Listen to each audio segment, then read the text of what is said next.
نحمده ونصلي ونسلم على رسوله الكريم اما بعد بسم الله الرحمن الرحیم الطہور شطر الایمان او کما قال علیہ الصلاۃ والسلام۔ پاکیزگی، صفائی ستھرائی یہ ایمان کا لازمی حصہ ہے، لازمی جز ہے۔ کل کی نشست میں عرض کیا گیا تھا کہ دین اسلام عالمگیر دین ہے، صرف نماز اور مسجد تک محدود کرنا دین سے ناواقف ہونے کی نشانی ہے۔ اسی بات کی ایک کڑی یا ایک جز یہ ہے پاکیزگی، صفائی ستھرائی۔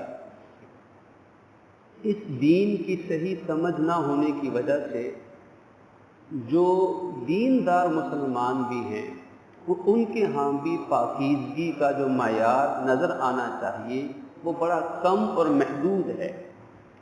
ہم ان کی بات نہیں کر رہے جو اسلام پہ عمل نہیں کرتے یا دین کو نہیں مانتے، ہم بات کر رہے ہیں خالصتاً اہل دین کی، اہل علم کی، کیونکہ پاکیزگی کو، صفائی ستھرائی کو بس نماز کی حد تک محدود رکھنا، بلا شبہ نماز کے لیے جسم کا پاک ہونا، لباس کا پاک ہونا، جگہ کا پاک ہونا وغیرہ یہ نماز کی بنیادی شرائط ہیں، لیکن کیا یہ پاکیزگی صرف نماز کی حد تک محدود ہے؟ ہرگز نہیں۔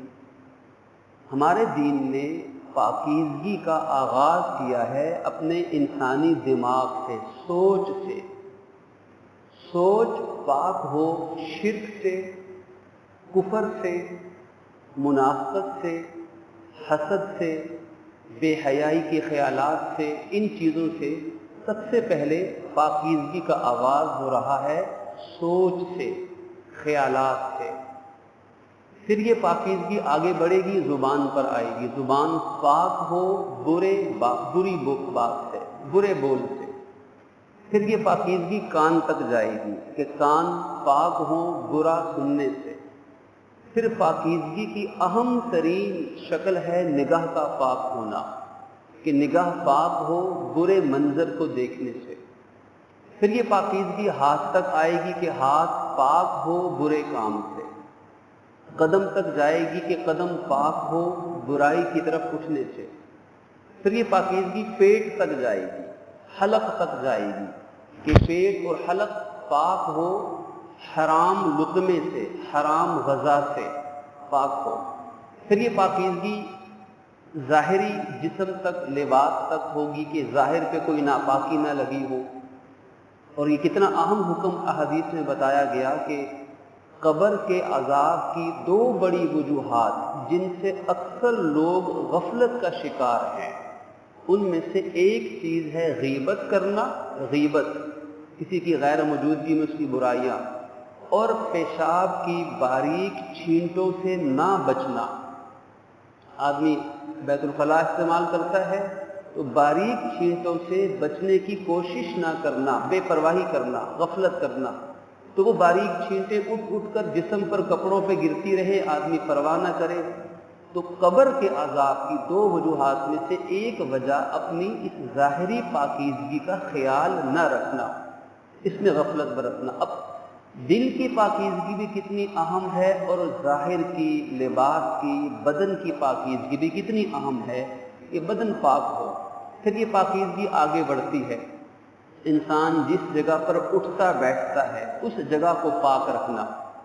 اب چاہے وہ بستر ہے، چاہے وہ کوئی اس کا گھر ہے، کمرہ ہے، آفس ہے، مسجد کی جگہ ہے، کوئی بھی جگہ ہے جہاں انسان اٹھتا بیٹھتا ہے اس جگہ کو پاک اور صاف رکھنا، یہ بھی اسلام کی پاکیزگی کا حصہ ہے۔ گاڑی ہے، اس کی صفائی پاکیزگی، سیٹ ہے، اس پہ انسان نے بیٹھنا ہے۔ اب وہ پورا گھر، اس لیے فرمایا اپنے گھروں کے صحن کو صاف رکھو اور یہودیوں کی مخالفت کرو، یہود کی مخالفت کرو کہ اپنے گھروں کو صاف رکھو، گھر کا صحن صاف رکھو، برآمدہ صاف رکھو، گھر کے باہر کا حصہ صاف رکھو، صفائی اور پاکیزگی۔ پھر یہ صفائی پاکیزگی آگے بڑھے گی کہ اپنی پوری سوسائٹی کو اپنے پارک کو، اپنی گلی کو، اپنے سڑک کو، اپنے بازار کو پاک اور صاف رکھو۔ اب یہ کوئی چیز کھائی، چھلکا زمین پر پھینک دیا، کوئی چیز استعمال کی، اس کا ریپر، اس کا پیکٹ اٹھا کے کور زمین پر پھینک دیا، ماسک استعمال کیا اور اس کو سرے راہ فٹ پاتھ پہ پھینک دیا۔ تو یہ سب چیزیں ہمارے دین نے سکھائی ہیں کہ ایک ماسک اس کا ناکارہ ہوا تو اس کو بھی ڈسٹ بن میں ڈالنا ہے، اس کو بھی کسی باسکٹ میں ڈالنا ہے، اس پہ بھی جو اس کا مصرف ہے، کوئی کوڑا، کوئی خراب چیز جس سے معاشرے میں آلودگی پیدا ہو۔ آج پوری دنیا کے اندر فضائی آلودگی کو، فضا کو، ماحول کو آلودگی سے پاک کرنے کی بڑی محنتیں ہیں، بڑی کوششیں ہیں۔ اسلام نے بھی ماحول کو پاک و صاف رکھنے کی تلقین کی ہے، اور ماحول کو آلودہ کرنا، پولوشن پھیلانا، گندگی پھیلانا، چاہے وہ کسی بھی طریقے سے ہو، اسلام نے منع کیا۔ اسلام جامع دین ہے، انسان کی نگاہ جامعیت نہیں دیکھتی، انسان تصویر کا ایک رخ دیکھتا ہے، خالق پوری تصویر دکھاتا ہے۔ آج مغربی ملکوں میں لباس تو صاف ملے گا، گھر اور سڑکیں تو صاف ملیں گی، پارک تو صاف ملیں گے، لیکن نظریات کی صفائی کسی کو پتہ ہوگی۔ اسلام نے پاکیزگی ظاہر میں بھی عطا کی، جسم، لباس، گھر، فٹ پاتھ، سڑک، پارک، ہر چیز یہ ہے ظاہری پاکیزگی، کہ ظاہری پاکیزگی بھی ہو، اور ایک پاکیزگی باطن کی ہے، دل دماغ کی ہے، رزق حلال کی ہے، خیالات کی ہے۔ تو ہمارے دین نے ہر طرح کی پاکیزگی کو ایمان کا لازمی جز قرار دیا، لازمی حصہ ہے، اس کے بغیر ایمان نامکمل ہے۔ اور سب سے پاکیزہ انسان کون ہیں؟ جو نماز پڑھنے والے ہیں۔ نمازی تو سب سے زیادہ پاکیزہ ہوتا ہے۔ اس لیے آپ قرآن پاک اٹھائیے، اللہ رب العزت اپنے حبیب صلی اللہ علیہ وسلم کو حکم دیتے ہیں کہ اے نبی جی، آپ اس مسجد میں نماز پڑھیں۔ اب بڑی قابل توجہ اور قابل غور آخری بات ہے، اللہ حکم دیتا ہے کس کو؟ حضور پاک کو۔ حکم کیا ہے کہ اے نبی جی، آپ نے فلاں مسجد میں نماز پڑھنی ہے، اسی مسجد میں جانا ہے۔ کیوں خاص مسجد؟ چاہے وہ مسجد نبوی ہو، چاہے اس سے مراد مسجد قباء ہو، ان دونوں میں سے کوئی مسجد بھی ہو، اللہ حضور کو حکم دیتا ہے کہ آپ نے تو اسی مسجد میں جا کے نماز پڑھنی ہے، کیونکہ قرآن دو وجوہات بیان کرتا ہے اس مسجد کو ترجیح دینے کی۔ پہلی وجہ قرآن بیان کرتا ہے کہ اس مسجد کی بنیاد تقوی پر رکھی گئی ہے، یعنی مسجد دین کے لیے، تقوی کے لیے رکھی گئی ہے۔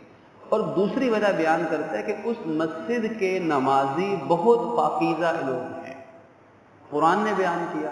اب صحابہ کرام سے پوچھا گیا کہ اللہ نے آپ کی تعریف کی ہے کہ اس مسجد کے نمازی بڑے پاکیزہ ہیں، تو تم کیا پاکیزگی کا اہتمام کرتے ہو؟ تو انہوں نے اپنے زمانے کے اعتبار سے بتایا کہ ہم جب استنجا کرتے ہیں تو اس میں مٹی یا پتھر کے ڈھیلے کے ساتھ پانی کا بھی استعمال کرتے ہیں۔